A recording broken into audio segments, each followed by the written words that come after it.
Welcome back to Brewbound Frontlines, a weekly panel discussion with leaders from all across the beer industry as we navigate the tumultuous conditions the COVID-19 pandemic has wrought on the business. I'm Jess Infante, Brewbound reporter, coming to you from my home in Salem, Massachusetts, where I pretty much haven't left for about 8 weeks.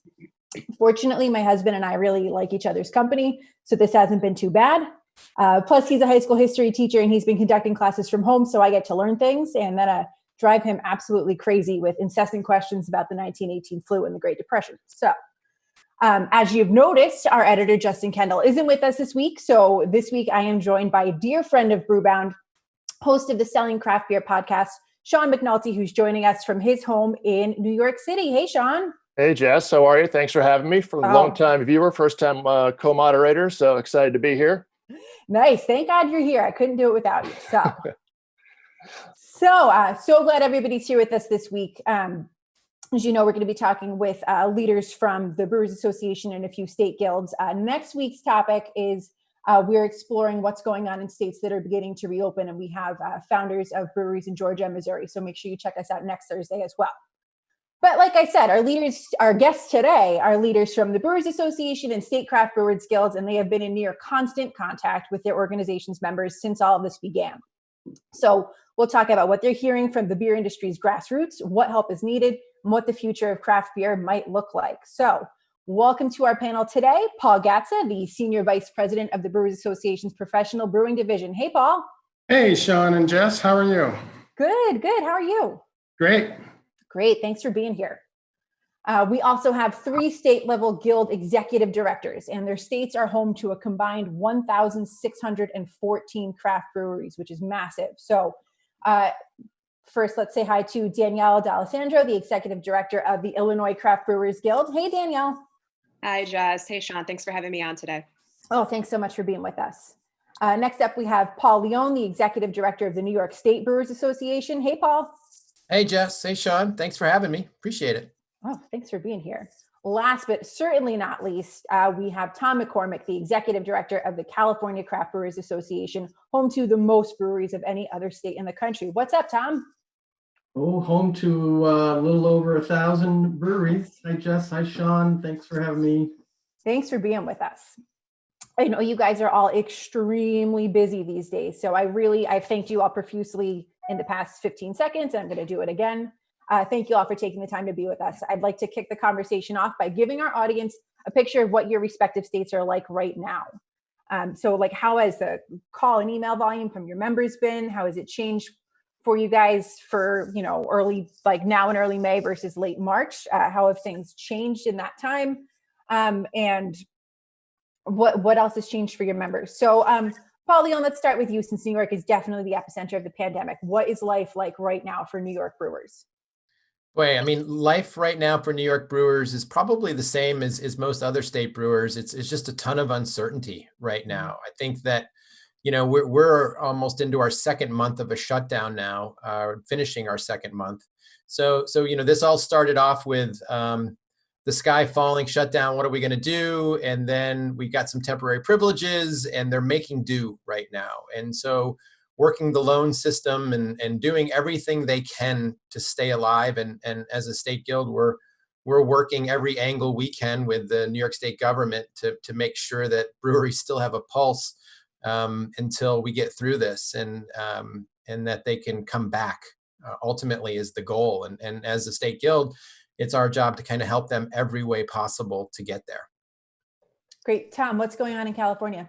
Well, similar to what Paul said in New York, things have settled down. Of course, it happened, the shutdown, the stay-at-home orders happened so quickly that there was a tremendous amount of confusion around that. It was very chaotic. So we were spending a lot of time trying to figure out exactly what it all meant and communicate that to our members. But, now things have settled down.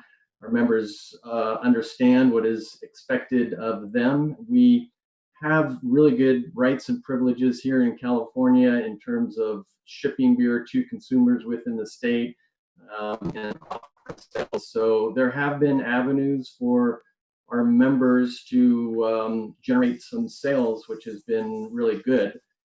in addition, of course, to those breweries that package and are able to sell to the grocery stores. So there are some breweries that have just completely ceased operations and just shut down for now, but most have stayed open. Most are still brewing beer, in most cases not as much as they were, but a lot are selling through the mail or shipping direct to the consumers within the state. And breweries, many have been very able to quite successful at that. So, and then there are some breweries as well. So I have to say it's probably not as bad as I initially thought it would be, and most of our members have been able to keep the lights on, but we still have a long ways to go. Danielle, how are things in Illinois?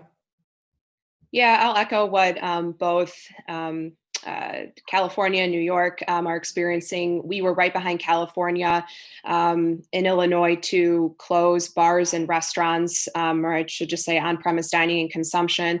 We were also the second state right behind California to enter into a shelter in place through an executive order from the governor. So our breweries are hanging on. We've had some that have closed, that closed temporarily and reopened after receiving a PPP loan, and that funding certainly helped bring back some employees that had to be furloughed or laid off. And so we're starting to see, again, some breweries that might have closed temporarily reopen, but across the board, not only in Illinois, but across the country, the vast majority of our members, our brewery members, have had to, again, furlough staff, cut down on operations. They're doing a lot of delivery as well, curbside and to go pickup. But it's certainly been challenging. And unfortunately, as we talk about the uncertainty, we really don't have a true end in sight right now. So that still remains. What happens when the federal money for those small businesses that have received loans, what happens when that runs out? And we still can't serve customers in on-premise situations. Paul, is this lining up with everything that the BA is hearing on the national level?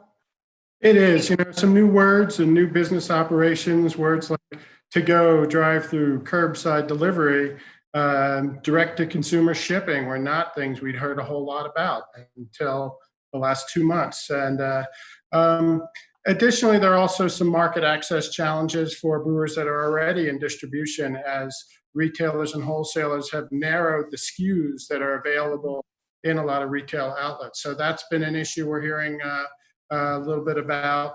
And we're also, with our national perspective, we're also working on a lot of the technical issues. We've heard for people look at, how do I shut down my draft system? And that'd be the thing that we would develop a resource for. So we're hearing beyond the government affairs side. Lots going on. So thank you guys all for painting that picture for us. Just want to remind everybody watching at home that we can take your questions through text. So if there's anything you want us to ask the panel, you can shoot a text to 617-336-8560. And Sean and I will do our best to filter those through. So. Great. And Paul Gatza. So today is May 7th. 1 month ago today, the BA released at least the survey that got the most amount of attention and press about what's the health of the United States brewery system, for lack of a better statement. 12% said they didn't see lasting beyond 4 weeks with the current conditions. Another 45% said they wouldn't last maybe 1 to 3 months. We're 1 month since that survey. Are we on the cusp of a lot of downturn in May coming into early June, or what's the sense that you're getting about how breweries have adapted, or have they found solutions in that time frame? Some have found some solutions through some of the government programs, through the CARES Act, through the Payroll Protection Program, through the EIDL, the Disaster Loan Program. So that has at least provided a little bit of a lifeline for some of the brewers out there. We haven't surveyed within the past month. We're about to launch a new round of surveying.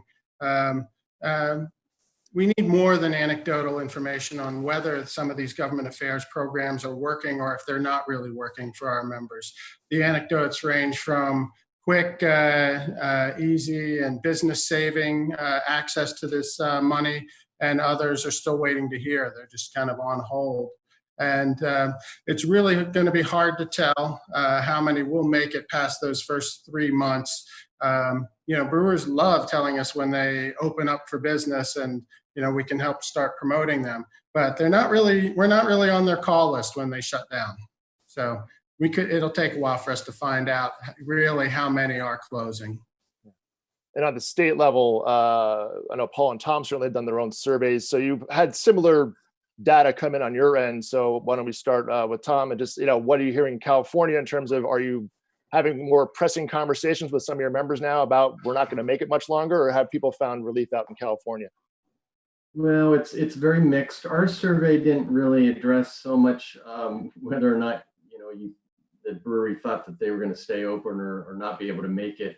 It was more around job loss and some of the economic impact that we wanted to demonstrate to the legislature to show what an impact it was to the state of California. But I talk to breweries, of course, every single day, quite a few, and like Paul said, people don't call me when they're closing. Typically, we are aware of about 3 or 4 breweries who, via social media platforms, have announced they've thrown the towel in.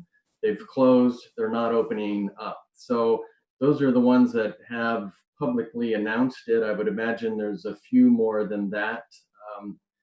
But for the most part, most of the breweries that I talk to are actually doing better than they thought that they would be able to do 4 or 6 weeks ago. So that's good news. And the concern that we have as a trade association, and I know a lot of our members have, is what this looks like coming out of it and in the long haul. And when I say the long haul, I mean 6, 12, 24 months down the road. It's going to be a very different world.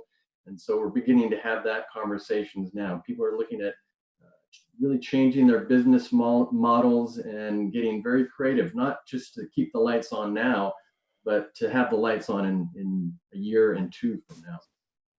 Well, we're going on to Paul Leone. So along the lines of, how will the industry or the public know when we've had a lot of closures? I guess I'm hearing a lot of, and we get a lot of the good news, not a lot of the bad news, but how is this, going to be tracked, whether that's in New York, and then maybe back over to Paul at the BA, just, what's the methodology? How will we know when we're in a real problem?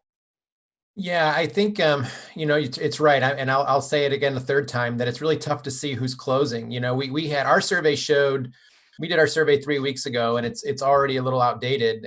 2 breweries came back and said they weren't reopening, but it was blind, so we don't know who those 2 were. But since that time, I've had 4 breweries call me saying they're ready to open after this is over. So it's that ebb and flow that we're seeing. A couple have sold already or planning to sell to some other folks. And so I really don't know who is going to come out of this. None of us have a crystal ball at this point. Some have, early on, the sky was falling. And then with the temporary privileges of curbside and shipping and to go and home delivery, especially in New York City, where a lot of breweries have adapted well to home delivery. They're finding their way to survive at this point, which they didn't know or understand even a month ago. So we really just can't. It's so hard to forecast. We're going to do another survey again of the brewers just to get a snapshot here in the next week or 2. And we're also going to do a survey for consumers, because I think as states start to reopen, are the consumers going to be, not when they begin to reopen, they're going to have a certain amount of restrictions. And is it going to be 25% capacity, 50% capacity, or whatever it is? And, is the consumer even going to be ready to go out? The brewers need to know that. So I think surveys are a good tool for us to kind of understand the bigger picture. And we're going to continue with that. Paul Gatza, do you want to chime in on that as well? I do. We have a great resource at the association, our chief economist, Bart Watson, and he's been looking at some of the sales data and talking to a lot of brewers. And where he figures we're at right now since the pandemic started was on-site sales down 65%, draft beer sales down 95%, distribution for craft brewers, distributed sales in the off-premise up about 8%.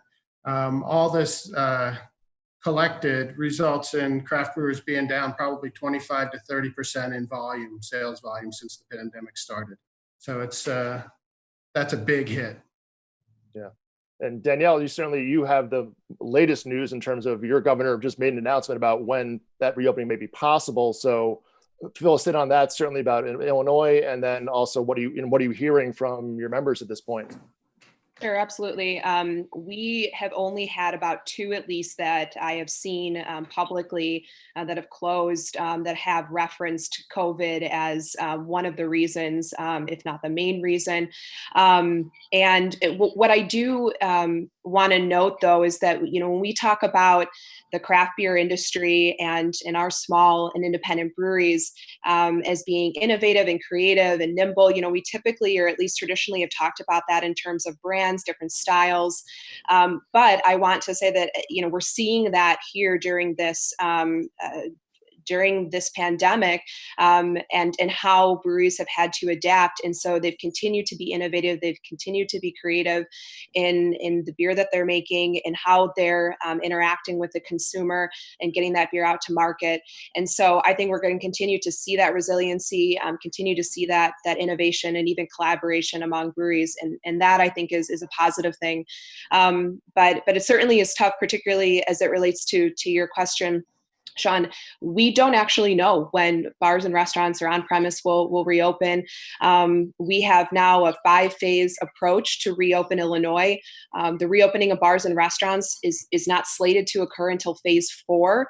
We're currently in phase 2, and we will be in phase 2 until at least the end of this month, when the current executive order expires. So the earliest that any bar, restaurant, tap room, brew pub could reopen would be the end of June. The state is broken into 4 regions. That's based on public health regions. And so the governor's office and our public health officials will be reviewing healthcare data. There are certain metrics that have to be met in order for those regions and the state to move to the next phase. And there's always the possibility that we could move backwards. So if we get to phase 3 and there is an uptick in the number of cases and hospitalizations, we could move back to phase 2. So it really is anyone's guess. And so while we're not hearing, at least right now, of a lot of breweries and brew pubs that are considering permanent closure, that could change in a couple of months. So we're just not sure yet. And I guess, Paul, your state certainly for New York, a similar tiered, I'm in New York City as well, a tiered approach to it, where they have 7 metrics, I think, to check off before any kind of opening. 25, 50, just opening your doors as possible. Is that kind of what New York is looking at? And we're on pause till the 15th, and then we're starting. That's where we're at, right?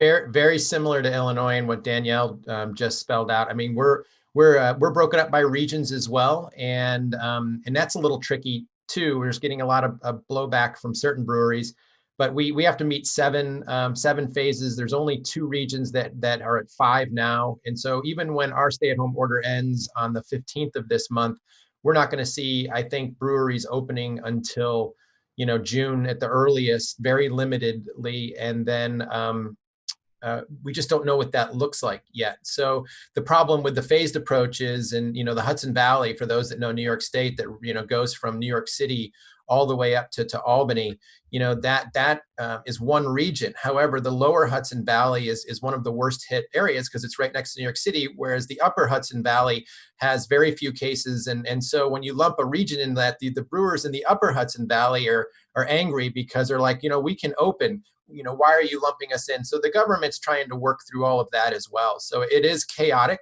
That's a great word right now. And I think the state government, we've got to hope that they're figuring it out. At least in New York, we're lucky that I know that they are. They've been very responsive to us, and we're very grateful for that. So we can pass that information off to the brewers.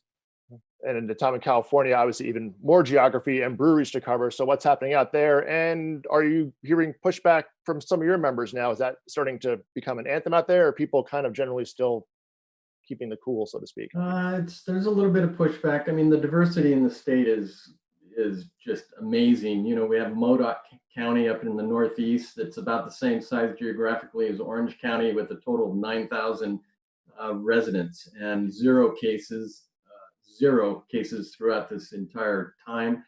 So obviously they want to reopen. And then again, you have the Bay Area and LA area. Those are hot spots. But we are hopeful. The governor announced this week on Monday that we will be moving into our stage 2 tomorrow and allowing limited retail operations. So florists, shoe stores, any kind of retail store can reopen, obviously with restrictions, sales only as an example. But the governor has said that restaurants will be allowed to open during stage 2. We expect stage 2 to be a month or 2 in duration. We are hoping that restaurants will be opening sooner than later, but at this point, we just don't know when that is going to be. There are some counties in California that have opened up in complete defiance of the governor. We have 2 counties that have opened up their restaurants. So there's including brew pubs for sit-down dining. So and also pretty chaotic. And then finally, Paul Gatza, there are still breweries in the country who are still fully operational. It's hard to think, we've been under, stay at home for a long time here in the Northeast, but there are still breweries who are operating at 100% capacity in the States, or is everybody, are there those businesses that still exist right now in the country? I would say nobody is facing business as usual. Even the packaging breweries without tap rooms, they're still facing changing circumstances in the off-premise market, with the SKU rationalization and the limitations being put on there in terms of what's going to be carried. So they're facing a different competitive set. So nobody has no impacts. Some of the packaging brewers, though, they're doing quite well in distribution because people have been stocking up and they've been loading up on brands they trust. And so it's actually been an opportunity for some of them to succeed through this period. We got a great audience question that came through. Somebody who had heard the BA's chief economist, Bart Watson, on a podcast today say overall craft volume is down 40%, which is huge. Also this morning, Anheuser-Busch had their first quarter earnings call, and things were, as you can imagine, pretty bleak. I want to say their global volumes were down 9.3%. Revenue was down 5.8%. U.S. numbers weren't as quite that off. I want to say, well, I'll have a story up as soon as we're done here. But basically, the crux of this question is, how can any business survive that? That's huge. So, Paul Gatza, what are you guys thinking at the BA? What's the advice given to members? We don't really provide advice to members. We try to provide facts and let them make their own decisions about their own circumstances. And really, everybody is in their own situation with their own circumstances. Some people have owned their own building and they don't have to think about the rent at a time when no customers can come in. So, but we just try to provide the information as it is, and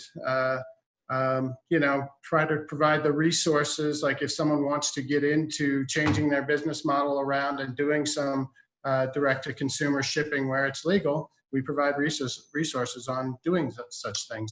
So that's a perfect dovetail into our next audience question, which is the BA able to help influence state governments to allow temporary to-go sales?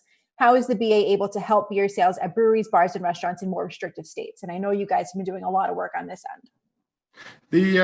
A lot of states have went ahead on their own and liberalized some of the way beer is getting to consumers, or some of the way beer drinkers are getting their beers, by allowing to-go curbside delivery. And we're also noticing that it's not making a whole lot of sense to kind of put that genie back in the bottle. When we get to the back end of this, there's probably going to be a lot more capabilities for craft brewers to access the market in some of these creative ways. When it comes to, there have been several cases where we've helped the State Guild by writing letters to the governors to make sure, first, that breweries were considered essential, and different paths to market that can help them. So we have helped in a few cases where beer was not really allowed to do a whole lot. Nevada is one place where we're still working on. In terms of direct to consumer shipping, That is largely a state by state issue, and we will support the states in doing that. The current project we have is developing an inventory of what each state is currently allowing, what their normal state of affairs is. In addition, we are in communication with one of the larger shipping companies in the country who is interested in this as a business opportunity. So I would expect to hear a lot more about direct-to-consumer shipping going forward. Great. And Paul, while we're talking about government assistance, the BA is the voice of craft beer on a federal level. We've had a few packages come through already in terms of a next round of stimulus support. What are your conversations with government officials, and what needs to be done next on a federal level, do you think, to keep craft beer culture and business alive? Right now, we'll probably start hearing about the next package within the next couple of weeks, but we don't expect anything to be passed until June. Thus far, the government has not gotten too deep into the weeds in terms of providing support for individual, hospitality industry entities. So as time goes on, that's becoming a little harder. So there's a coalition of different associations representing different hospitality groups that are continuing to talk and continuing to work together on certain packages. One of the things we're asking for is workforce stabilization grants, multi-industry, a bit of a long shot, but it is something that a lot of people are involved with. We are asking for some changes to the PPP and the EIDL. That's the next round of surveying is going to help us inform that. But the timing of use, the timing of the payback for the loans that aren't forgiven. We're asking for full suspension of federal excise tax for 2020. And once we get past that, we're going to push hard on the Permanent Craft Beverage Modernization and Tax Reform Act. We're looking for tax credits for out-of-code beer. And we've done a good job of starting to build a coalition of 15 associations that go beyond beer that are interested in seeing that happen, including the National Restaurant Association. And another thing that isn't on a lot of radar screens right now is CO2 shortage that's coming.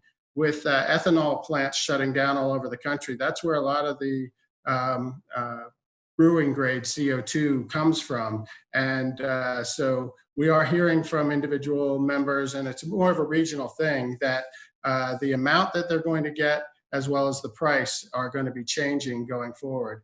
And one thing that does not help brewers in this equation is all the attention being paid to the meat industry. It's used in food, CO2 is used in food production, it's used in water supply systems, it's used in medical systems. So where does brewing come on that pecking order? Down toward the bottom. So that's a big one that we're following. We're working with the Compressed Gas Association and Vice President Pence's task force to try to make sure that there is sufficient CO2 in the country.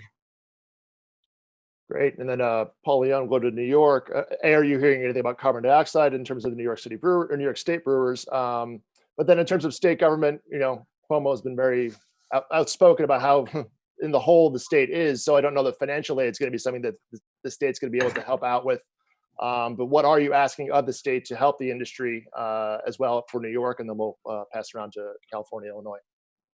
I think New York, unfortunately, is in a situation. We started this year in a deficit. The state government did, and so when the pandemic hit, one of the first things we asked for was, this is the delay of the quarterly state taxes, which were due right when all of this started, and unfortunately, the state said, "Sorry, we can't. We need that money. We need that revenue." So, but they were relaxed in the sense that, like, if you can't make the payment, then you're not going to get fined or any of that. Just make it when you can. So it wasn't a situation where you had to pay it or you were going to be in trouble, sort of thing. So the state's been doing everything they can to work with us. The temporary privileges has been the lifeline. The shipping and the curbside and the home delivery. And if that right now is slated to go away May 15th for us when the executive order ends, because it was when the executive order was put in place, these privileges were put in place. So myself, our association, as well as the 3 other craft beverage associations, wines, spirits, and cider, are lobbying and pleading, our associations are that please make this extended until this crisis is over, or until breweries can go back to 100% capacity, which really could mean the end of the year. Because, as I mentioned earlier, even if they were allowed to open up on May 16th, people aren't going to go rushing out to their breweries. They are going to need this to continue to survive. And if this is shut off in any way, you're going to see half of them shut down. But our state, with that said, our state has been really good at working with us and making sure brewers have what they need, because there are $5.4 billion economic impact and 20,000 jobs in New York State. And we're very lucky to have a governor and legislators that totally get that the craft beverage industry. We have a very large wine industry here in New York State as well, and cider and spirits. So we're very fortunate to have their understanding, and we're confident that they'll find a way to let the brewers survive through this. So that's our big ask. It's a week away that delivery could stop. So you're optimistic that it will get an extend, even if pause isn't extended? We're writing emails and making phone calls. Yeah. And not sleeping well over it. So we're trying not to cause any panic, because the states always come through one way or another for us. And they did with the privileges. They literally, the Saturday before the shutdown, the shutdown was on a Monday. The Saturday before, the State Liquor Authority was reaching out saying, hey, what can we do? How can we help? And that's really kind of what we're lucky to have, that, very lucky to have that in New York State. So we're confident that they'll continue to work with us to, not let these industries fail. Well, if there's any problems, I'd say put the word out. I'm sure people will be more than happy to write their representatives about that one.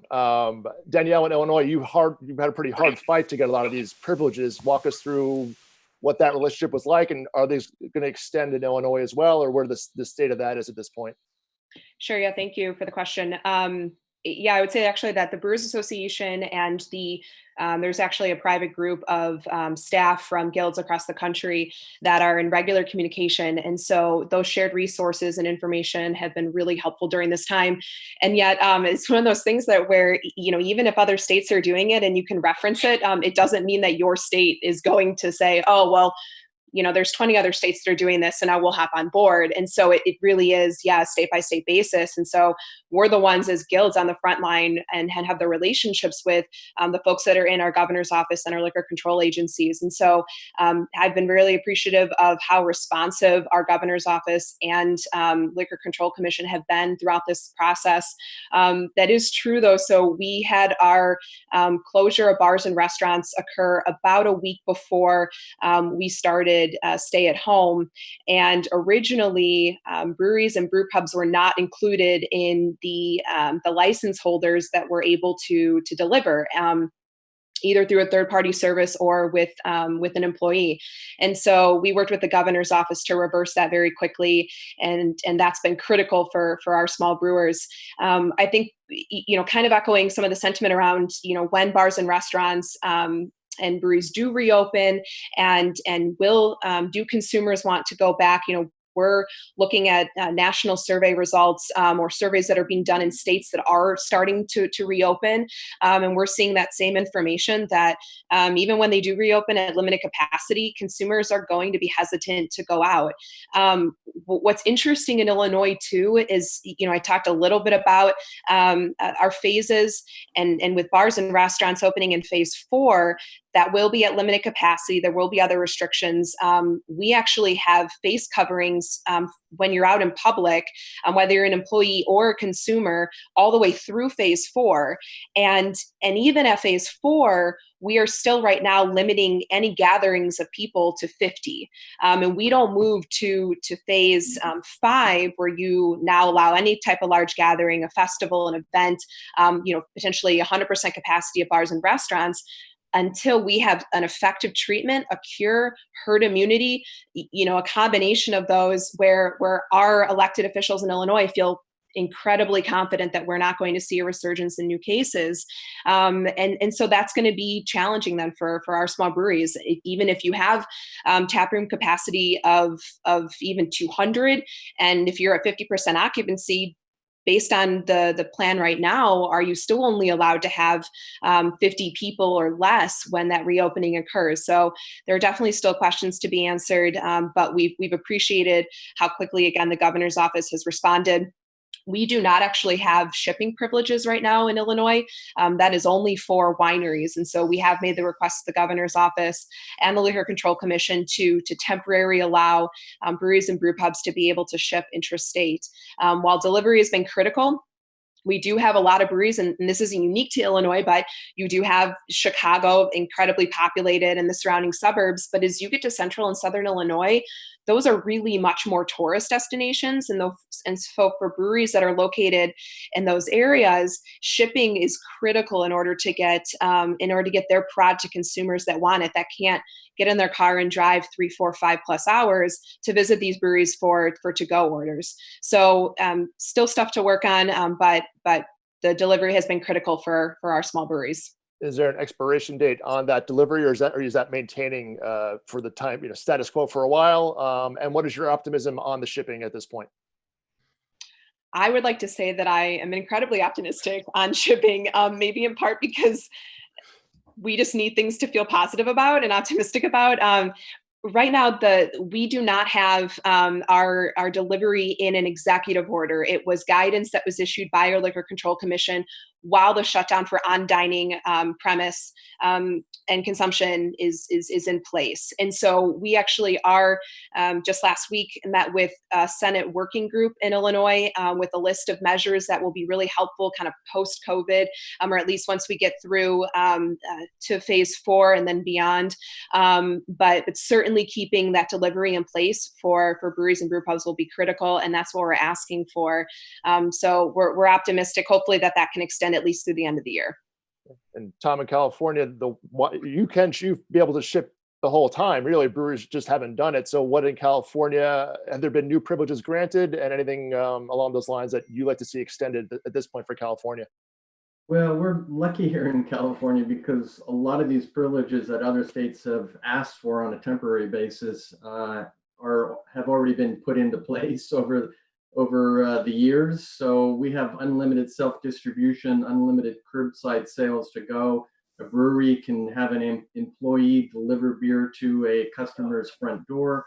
We have shipping direct to consumer within the state. So all those things have been in place for quite a few years. And so the breweries are used to them and using them a lot more now, of course, and those have really been a lifeline because they were already in place. So a lot of breweries pivoted right away to implementing those, and I think that really, really helped. There were some temporary suspensions of ABC regulations, but none that really affected us too much. They were more around delivery hours to grocery stores, credit, being able to extend credit to retailers, etc. So we're really looking forward right now because, again, my concern is not just today, but looking forward 1 month, 6 months, 12 months. So I'm working directly with the California ABC right now to issue temporary suspensions on regulations that will make it easier for our members and restaurants and winery tasting rooms as well to do business. So things like to expand your licensed premise so that you can have more people, set up tables in parking lots, courtyards, sidewalks, things of this nature. So those are the things that we're working on right now, and I hope to see those announced in the next week or two. Great, thanks, Tom. And then Jess, want to go to the organizations themselves? Sure. So, guys, your organizations exist on dues and events, and those are two really kind of up in the air things right now. Events, I'm sure it's going to be a while before they can come back, and dues, when your members are looking at losses of anywhere from 10 to 25% of them in the next 6 months. Have you started to map out a plan as to how to continue to exist? I know we talked a lot about this yesterday, and I know a lot of you guys have done some really innovative things, but Paul, Leone, let's start with you. You just did an event that you'll be hosting again in 2 weeks. So what did the Guild learn from that, and how are you approaching the Guild's future? Yeah, I want to give a shout out to all of my fellow guild directors and the BA, because we do kind of get together in Zoom meetings and stuff during the week, and we talk a lot and share ideas, and it's a very collaborative group of people. And so a lot of state guilds did virtual beer festivals and things, and have been successful for several states. And we decided to take a little different tack because we could ship temporarily, and we did a virtual tasting experience. So you basically, for a ticket price, you would get beer shipped to your house, and you would get a 90 minutes Zoom session with your beer, with the brewers or with the owners. And it was a very intimate setting so that people could ask questions, go through the beers. They got brewery tours and things. And we sold that out in a week. And so that was, and people loved it. It was, it was really, we were lucky that it worked out the way that it did. But at this point, we're willing to try anything, because our festivals are canceled basically for the year. And that was a big income generator for us. We were already down 100,000 from canceling the conference, canceling a festival, all of that. So our very survival depends on being creative and innovative right now. And so we're working on that. We've got another 4 or 5 ideas to kind of utilize this new virtual world that we're living in. And I think that, hopefully we can get through the year, at least by doing these events. And if we can, generate the income needed to continue. And membership, membership is, we're not really counting on much for the end of the year. We made a conscious decision really to make, even non-members, keep them involved and play the long game, and hope that they realize the benefit of what their state Brewers Association does for them. And I know the BA has done the same. They basically have opened up to non-members. So hopefully, I said this early on, really as guild directors, we created events, we did a lot of fundraising, and we were very focused on it. But it's situations like this is really why we exist, right? I mean, we're there for our members. And I think all of us, that's our sole job and focus, is to be there for them, for whatever they need, And so I'm just, I think all of us are doing the best we can right now and adapting. Great. Danielle, I know you guys have been really creative with some really fun social media integrations. So what have you learned since you've been adapting this way, and what advice can you share for fellow guild directors on that front? Sure, absolutely. I've learned that I actually don't like social media or virtual programs any more than I did before. So that was lesson number 1 for me. But we don't always get to do the things that we enjoy doing. And so we adapt, just like this whole conversation has been about. So we did our first kind of online promotion virtual event. It was a statewide beer tasting happy hour. We let the individual breweries that signed up participate and host their own happy hour or virtual beer tasting with the owner or a brewer. And so we had a lot of success from that, but really to encourage consumers to go out and purchase from their local brewery and then participate in that happy hour, or again, beer tasting that was happening that evening, and that all took place on one night. We are actually tomorrow kicking off our Passport at Home campaign. The last few summers, we did a physical passport program where you would go to a participating brewery or brew pub location, you buy a beer, and you'd get a sticker, a passport sticker. And if you you collected a certain number of stickers, you would mail in your authorization page to us, and you were then, we gave you a complimentary year membership to our beer enthusiast program. Since we can't do a physical passport this summer, we decided to move it online. And so this Passport at Home campaign still encourages consumers to go out and visit the participating breweries and brew pubs, purchase beer, and then we actually have these cool passport frames. And so you take a picture of your purchase with the passport frame, you tag that onto social media, and then you're entered into a weekly drawing. And so we're doing that for about 4 weeks. And then we have another idea that we're planning to launch in July that we're really, really excited about. And that actually is going to be our first opportunity to raise money for our association. We would have had Craft Beer Week here in Illinois starting next Friday, and would have kicked off with one of our signature events, Beer Under Glass at a conservatory. So we're really bummed that we can't do that this year, but again, have this idea in July that we're really excited about. So yeah, unfortunately, we're just we're coming to terms that with the idea we won't be able to host any festivals or events, in-person events this year, and those festivals are fundraisers for the work that our associations do, and are our primary revenue generators. And so we have to be creative on how we then plan for and get through to next year. And so I think when we talk about membership dues, that'll really be, I think, kind of a key metric or indicator on the health of the industry in each state. Our members able to, current members now able to rejoin? Do we extend memberships to non-members? But what we're hearing though is that we continue to be sometimes the very first source of information for a lot of our brewery members when everything is changing, the new information is coming out. And so we're going to continue to make sure that we're supporting our brewery members with education, with resources, and with promotion. That's great. Now, Paul Gatza, I know the BA is almost in constant contact with guild leaders from across the country. So what are you hearing from other guilds and in terms of the health of them and chances for survival, but especially in states who might not have several hundred brewery members, and there's smaller states that don't even have a professional executive director. So what is the guild situation like outside of these states?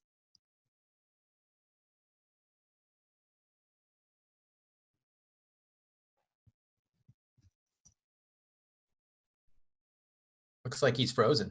Oh, he might be frozen. Did he freeze on us? Okay. That's okay. Okay, so moving on, we know the BA and nonprofit organization Bottle Share recently launched something called the Believe in Beer Fund. That's a fundraiser that is running now through May 17th, which would be the close of American Craft Beer Week. That's supposed to support guilds and breweries. Guys, have your guilds, have you shared the news about it? Are you considering applying? Tom, let's start with you. We have not yet, but we are looking into it right now. Very interesting concept. So yeah, I'm optimistic about that. Great. Paul, Leone, what about you guys? Yeah, it's certainly something that we're gonna share. It's not something that we right now plan on drawing from. I think there's a lot of other state guilds in more need than us. Would rather take care of them first to make sure that they survive. We're fortunate right now, like with the number of members that we have and the support that we have right now. But it's a program that the BA is spearheading that is so worthy. So for sure, we're gonna share. Great. Paul Leone, got a good audience question for you. Since some New York craft farm licenses are tied to using New York grown barley and hops, are New York barley growers planting this season? They are. So the hop growers are the hops are going to come up anyway, and so they're gonna go ahead and they're gonna harvest as usual, and they're gonna grow as usual. In terms of the malting barley and the barley, yeah, there's a lot of experimentation going on regardless. So the farmers are going to continue planting the barley, the winter barley and the spring barley. And I think that the only challenge right now is with the lack of production, especially with all the farm breweries, is that we're going to have a glut of barley that needs to be malted or stored somewhere for these brewers to use. But I guess we'll cross that bridge when we get there. But right now, yeah, the farm industry is going full. Great. I mean, are there any other bright spots that you guys have heard? I do know of a friend of mine has a brewery up in Rochester, Chris Spinelli at Rock Brewing, took what was supposed to be a multi-month, multi-phase project and just did it all in one fell swoop since the tap room's closed. So in some ways, that's one good thing. Danielle, have you heard any similar kind of silver lining success stories from your state? Yeah, we actually have a few breweries that already have one location, and we're in the process of opening up a second location. And after talking with a few of those members, they're still moving forward with those plans. And this hasn't actually impacted them that much. And so, we have had a couple of breweries that, one in particular that opened up, maybe a week before everything shut down and stay at place went into effect, shelter in place went into effect. And so, breweries are doing okay. What I'll note too is that we've had a few breweries that are participating in this collaboration, this all in together, that a brewery in New York, actually, Paul, Half Day, I want to say, has organized with hundreds of breweries. Other half. Thank you. Yep. I do that sometimes. So with Other Half, And we have a few breweries in Illinois that are participating in that project that are all making the same beer. And a portion of those proceeds, each brewery gets to determine what organization or what effort they go to. And a few of our breweries have selected the Illinois Craft Brewers Guild as a charity of their choice, along with supporting their employees. And so that's been really impactful. And so I draw that back to the brewery that opened up like a week before the shutdown went into place. They're one of the breweries that want to give back to the Guild because of the information and the resources that we've been able to provide. And if that doesn't make you feel good, I don't know what does. So we've been really appreciative of even just the support that our small breweries are giving back to the Guild during this time. That's great. So, got a question. Will we be recording this webcast? Yes, we will. It will be up. Don't worry. It'll be on next week's podcast too. So I guess at this point, I know Tom, you certainly spoke about this. This isn't a summer-long problem. This is a 6-month, 12-month, 18-month picture here. As in New York, the curve is bending and things are starting to come down. Other parts of the country are reopening without that curve, it's still going up. If you talk to your members about if there is a resurgence or a little bit of this is more of a wave than a up and a down, how to make plans and contingencies if there is another stay-at-home edict entered in kind of either August, or some people are talking about obviously the fall, a resurgence of the virus at some point. A lot of doctors are talking about that, the CDC. Are those conversations you're starting to have about how do you last not just the summer, but until possibly a year from now? And why don't we start with Tom? Yes, on two fronts. One is, the last 6-7 weeks have been a bit of a practice run. So if we do get this resurgence and we have to dial back what's allowed for businesses to do and conduct out there, our members may have to go backwards and go back to what they are doing now. So, take note of what is working now and what isn't working now. But we're also preparing our members for the fact that, we're going to be going into a very deep recession, possibly a depression. People are may not feel like going out as much.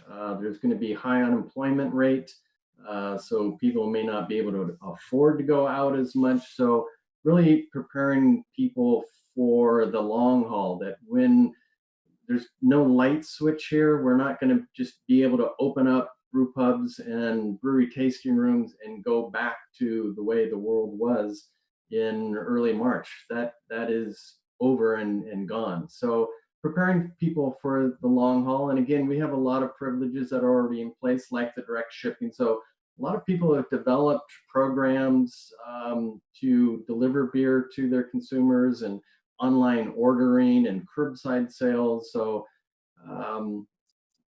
we're going to just have to kind of get used to it and prepare to use a lot of these types of new sales methods for the long haul. Yeah, and over to Paul, certainly that same kind of idea, but in terms of your roles as a guild, is it really starting to shift a bit to facilitating that information around, so that, again, a lot's happened in a very short amount of time, taking the learnings in from around your state and sharing them with all the members? Is that kind of becoming a bigger priority for you? And if there's a resurgence, you have here are some, best practices that you can put out there this time. What's some evidence to back it up? Oh, me? Yes, Sean? Paul. Yeah, Sorry. yeah. Yep. So yeah, I mean, it's such a great unknown at this point, everything is. And so, of course, obviously, we just want to be here for our members and get as much information and adapt as quickly, as much as we can. And not directly to your question, but I wanted to get this out before we run out of time a little bit. There are the unknowns that we, somebody mentioned the other day, like our distribution breweries, right? And we forget about, before all of this, we were always lamenting about, there's no more tap lines and there's no more shelf space and all of that. And that was already at capacity. But now, we're really talking about the breweries closing, but what about the bars and restaurants? And how many are those going to come back? And how many fewer tap lines are we going to be competing for our brewers, and shelf space and so on. So the problem looks endless. You just hope that we can feed information to our brewers and help guide them if they need it, to be innovative right now and do everything they can to kind of adapt to the way things are, and also not be too doom and gloomy about things, right? This is not forever. Are things going to change? Most certainly, but this is not forever. And then Danielle's out in Illinois. Certainly, is that something you're looking at as well? Is keeping that morale up in a certain sense and sharing the information? Has that been helpful for you, or what's kind of what conversations are you having about the longer term of the craft beer industry in Illinois?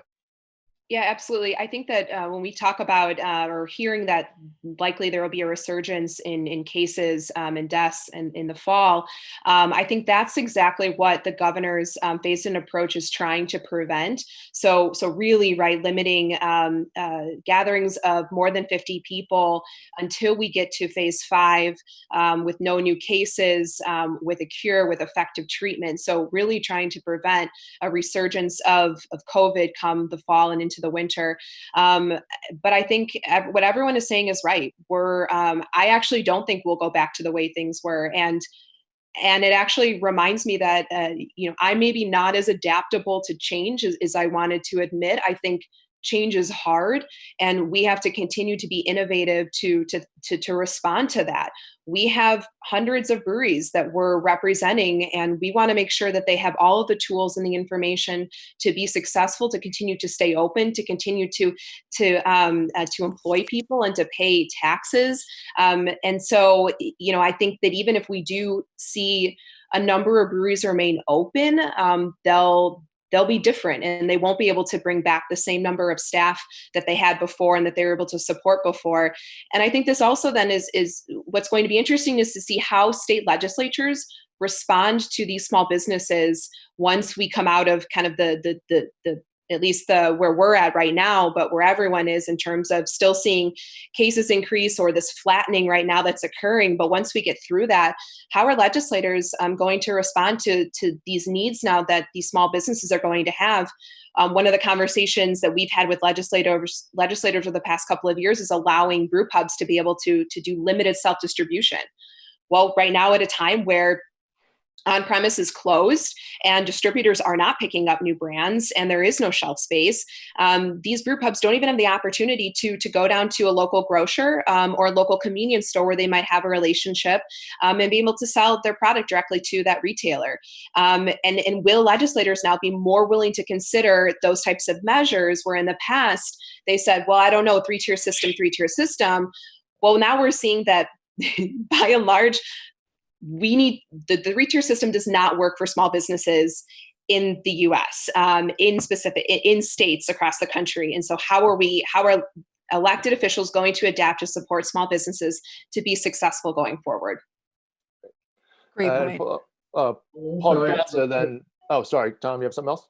Well, just add real quick that the industry was evolving dramatically going into this. How quickly we forget that 2 months ago we were all talking about alternative beer products skyrocketing, and and the long tail struggling, and fewer openings, more closings. All those things were happening before this, and I think this crisis has really just accelerated that to a certain extent. Yeah. And well, speaking of larger gatherings, so Paul Gatza, I think GABF is a looming question for some people. It's still 4 or 5 months out, but CBC was canceled, and what's the thinking at the BA right now? Is it still more of a wait and see, or what can you give people an update in terms of what GABF might be this year? We recently surveyed our members specifically on GABF and their interest of attending, and from that survey, we're confident that at least the competition will take place.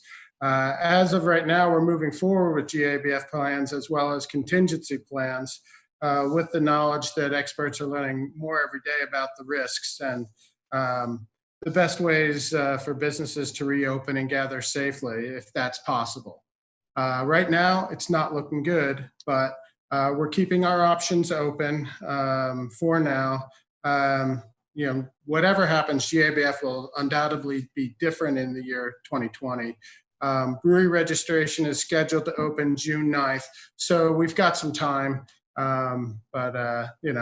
Big events it's a lot more complicated than just saying go or no go. There's contracts to look at and a lot of pieces to unravel. So if we can't do it, that's going to be a real bummer. If we can do it, I can't wait to see everybody. Oh, good point. We're almost out of time, so I'm going to throw you guys each a question, 2 parts, and we'll go around the whole panel. So 1, what's keeping you up at night? And 2, what's giving you hope as you look ahead? So Paul Gatza, let's stay with you. I generally have slept really well during this crisis, being at home a whole lot more. I'd say, honestly, it's crazy dreams get me up and I have a hard time getting back to sleep. Of all the parts of our work that bother me, it's the guild health piece, the guild financial health piece that does, because lines around the country. So I'm really, that's the one that keeps me up at night. Great. And what's giving you hope? What gives me hope is that craft beer is so great. It's delicious and wonderful. And, there will still be demand for craft beer when we come out the other side of this. And I'm going to enjoy a whole lot of different craft beers when that happens. Absolutely. Tom, what's keeping you up at night in California? Oh man, the heartbreaking stories that I hear on a daily basis, people calling me up or emailing me and just saying, hey, we are just barely hanging on. I don't know if we're going to be able to make it. My house is on the line. I have a family to feed, and it's just really heartbreaking to hear those stories. So that's the hard part for me. And what's giving you hope? The amazing and tremendous response from our members. Going into this, as soon as it happened, we tore up our 2020 budget and redrafted a 2020-2021 budget, assuming that we would have 0 membership dues revenue coming in.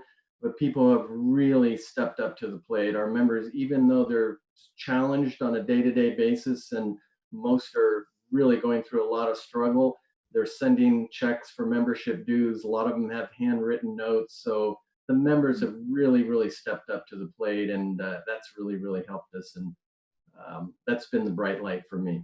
Good. Danielle, what's keeping you up in Illinois?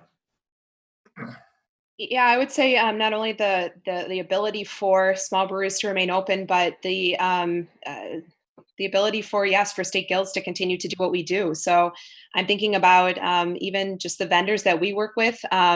We have an associate director too that we employ, and has been an incredible asset to our organization. And so just ensuring that there is a guild that can remain viable and in place in this new norm, where we have to be more nimble and more creative on how we bring in revenue.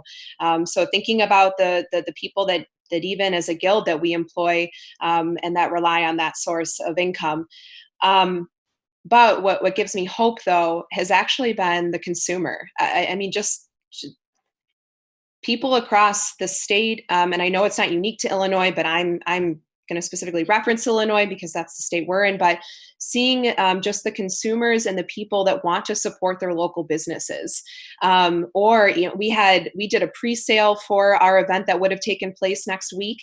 And we had someone reach out that had purchased a ticket asking, are you doing a refund? And if so, I'm more than happy to donate a portion of the ticket price to the association. And so just people like that want to give back, that want to have a reason to go and support their local brewery and their local brew pub, want to make sure that they're still able to reopen when that time comes. And so it's been the consumer that has really given me just a lot of hope. Great. Paul, Leone, how about you? What's keeping you up at night? I think I echo both what Danielle and Tom and both said in terms of dealing with their breweries. It's the stress level that I feel, that we feel as an association coming from the brewers every day. I mean, it's just, that they're struggling. These are businesses that they put most of their life savings into and all of their passion into, and they're dying. And so that is hard to deal with. We can only do what we can do. So we do everything we can for them, because that's what we're here for. So that's certainly what's keeping me up at night, for sure, is that. Awesome. And what's the bright spot for you? The bright spot, I'm going to say, is the breweries themselves. The same ones that are struggling are also sending a lot of notes of thanks and keep doing what you're doing. It's helping. We're very lucky to have an extremely supportive board of directors who are letting us do a lot of what we want to do as a guild, and a great, state government that has always supported us. So there is possibilities ahead of us. It's not as doom and gloom as possible. And I think there were a few breweries that have posted record income days because they've innovated, to this new environment. So it's possible. And so that gives me hope. Great. That's a great place to leave it. Thank you guys so much. Sean, couldn't have done this without you. Where can everybody find your podcast? It's Selling Craft Beer on Apple Podcasts, Google Podcasts, Spotify. Well, you know where podcasts are. You find me there. Selling Craft Beer. Check it out. Fantastic, guys. I can't thank you enough. You're such strong leaders in your states and nationally, and everybody, I'm sure, has really appreciated what you've had to say today. So thank you. Everybody watching at home, come back next week where we will be talking to brewery founders in Missouri and Georgia about what's happening with those states trying to reopen and what the mood is on the ground there. So thanks, everybody. This was really good.